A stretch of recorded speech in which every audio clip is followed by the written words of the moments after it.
दुसरीकडे कालच्या मंत्रिमंडळ विस्तारामध्ये आणखी एका मंत्र्यांना अनपेक्षित प्रमोशन मिळालेलं आहे। गेली 2 वर्ष लो प्रोफाईल खात्याचा कारभार सांभाळणाऱ्या हंसराज अहिर यांना गृहराज्यमंत्री पदाची जबाबदारी देण्यात आली आहे। त्यांच्याशी संवाद साधलाय प्रशांत कदमने।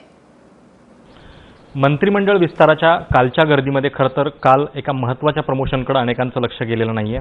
केंद्रीय खते आणि रसायन राज्यमंत्री यांचं एक प्रमोशन झालेलं आहे आणि आता ते गृहराज्यमंत्री म्हणून नियुक्त झालेले आहेत। सर, थेट नॉर्थ ब्लॉकमध्ये नियुक्ती झालेली आहे आणि इतर खात्यांचे जे राज्यमंत्री असतात त्याच्यापेक्षा गृह खात्याचं राज्यमंत्रीपद हे नक्कीच मानाचं आणि महत्त्वाचं मानलं जातं। काय नेमकं ही नवी जबाबदारी स्वीकारताना वाटतंय?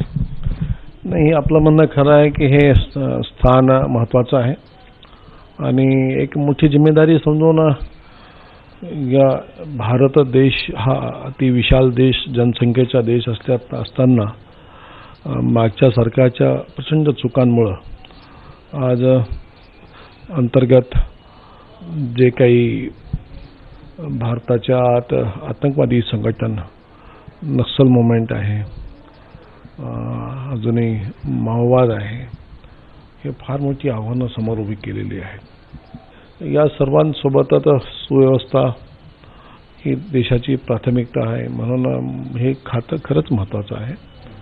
आणि राज्यमंत्री म्हणून काम करताना आणि वरिष्ठ मंत्री राजनाथ सिंग तर आहेतच, परंतु देशाचं नेतृत्व आदरणीय प्रधानमंत्री नरेंद्र मोदीजी करतात, तर हे सर्व अतिशय अनुभवी लोकांच्या हातातलं सरकार आहे, म्हणून या पदाला मी एक आव्हाने समजतो। पण अतिरेकी हल्ले असतील किंवा इतर काही संरक्षणात्मक गोष्टी, मुंबई ही नेहमी संवेदनशील राहिलेली आहे देशाच्या संपूर्ण नकाशामध्ये। म्हणजे पहिल्यांदा कुठलं टार्गेट होतं तर ते मुंबई, तर मुंबईच्या दृष्टीने काही विशेष लक्ष देण्यासंदर्भात तुम्ही लक्ष द्या?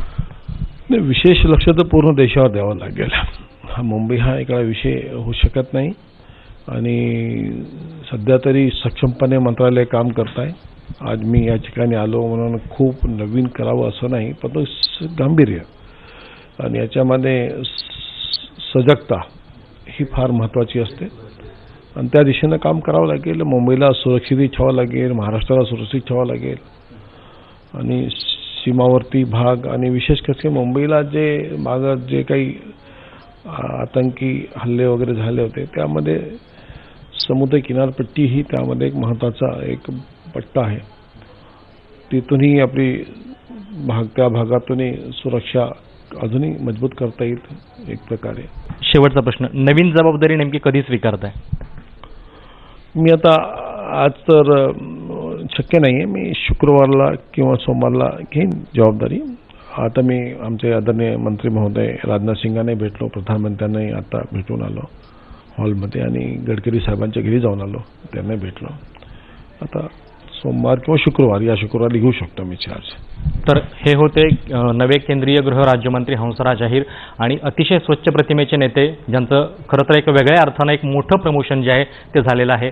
पक्षानं त्यांच्या कोळसा घोटाळ्यातल्या कामगिरीला न्याय दिला आहे असं देखील म्हणायला हरकत नाही। प्रशांत कदम, एबीपी माझा, नवी दिल्ली।